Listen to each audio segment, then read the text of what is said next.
challenge that just throughout the game, including late, but just persevering through all that and getting the win?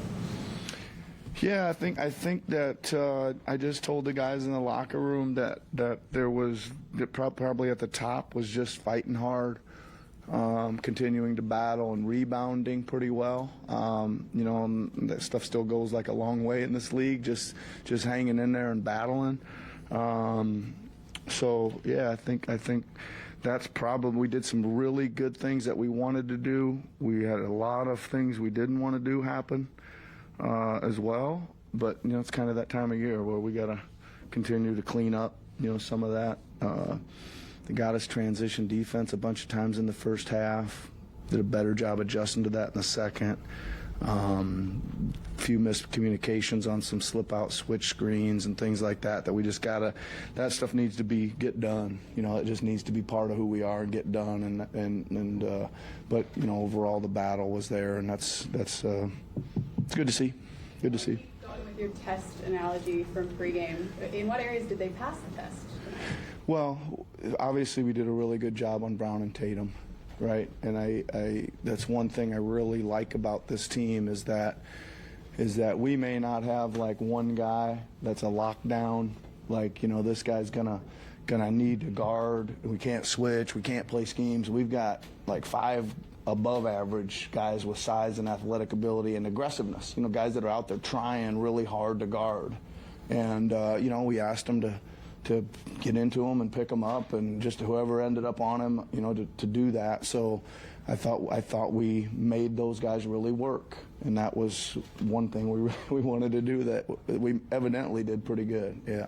Tyrese didn't exactly shoot the ball well, but I feel like you have to be proud of what he was able to do tonight, just being able to battle that defense, 9 assists. Just what did you make of it? Yeah, I mean, you're right. He probably had a little bit of a similar game from I don't know when it was, one of the other ones we just had, but we didn't start off that well, but he stayed with it.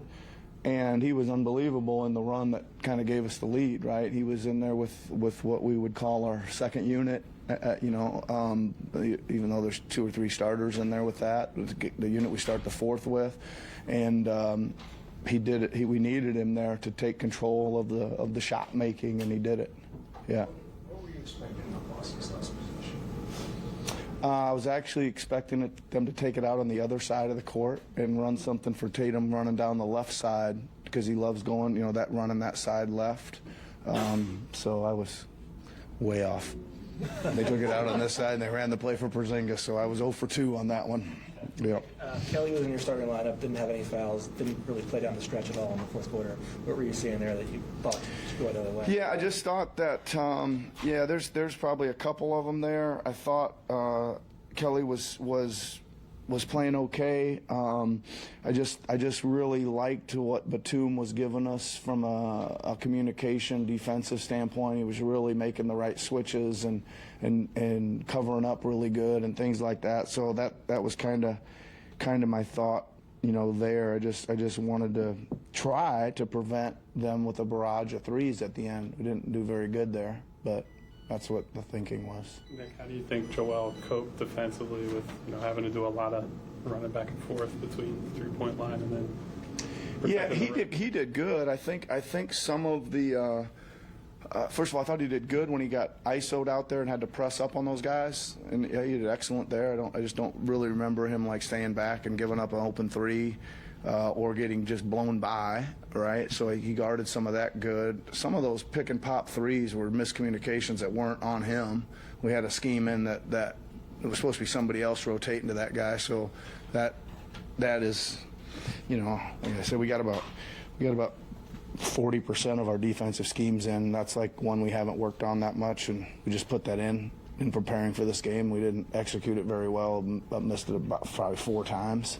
And it wasn't just we need the reps and we need to see it on film. We need to go back to practice, and then hopefully we can take it to our next game and put that in as our, we're like not even at 50% of our defensive schemes that are in right now.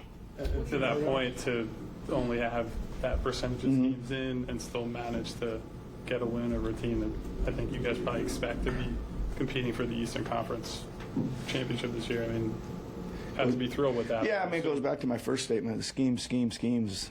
Play hard, right? Still get your defense back, get it set up, and play your butt off, and that's a lot of what defense is. So the schemes can come later. 5-0 homestand. You've coached on the other side here for years. What was it like for you coaching on the Sixers side for your first homestand here? It was good. I liked it, especially with the result. It made it a lot of fun. Listen, I think that we've got an interesting team. So, we got an emerging young star in Tyrese. We've got an unbelievable player in Joel, and we've got a lot of athletes that are pretty talented around them that give us some depth. So, I caught up in that. I just focus on the team I got, and I like this group a lot. They play hard. They're playing together, and they're fun to be around right now. That being said, we have talked a lot about how many impressive performances Joel has had and Tyrese's ascension, but how much have Tobias's kind of consistent contributions really meant to this team? Sometimes he's doing it both ends of the floor, but he just seems like very steady right now. Yeah, I mean, I don't really want to downplay him, but he's a good player. He's a good player, man. He should be doing this. I'm not taking it for granted, trust me, but he can score the ball on the open floor. He can back people in and score the ball. He can shoot the three. He's athletic as heck. He's a good player. He should be doing this. Nick, you mentioned that Tyrese is obviously an emerging star and that his game was better as it went on. How did you feel about the way that he kind of managed the game as a point guard as the second half went on? Pretty good. I thought he did some really good things. Again, I think there's a real, in that area in particular, I think there's a lot of room for growth with him, right? But he did pretty good. Yep.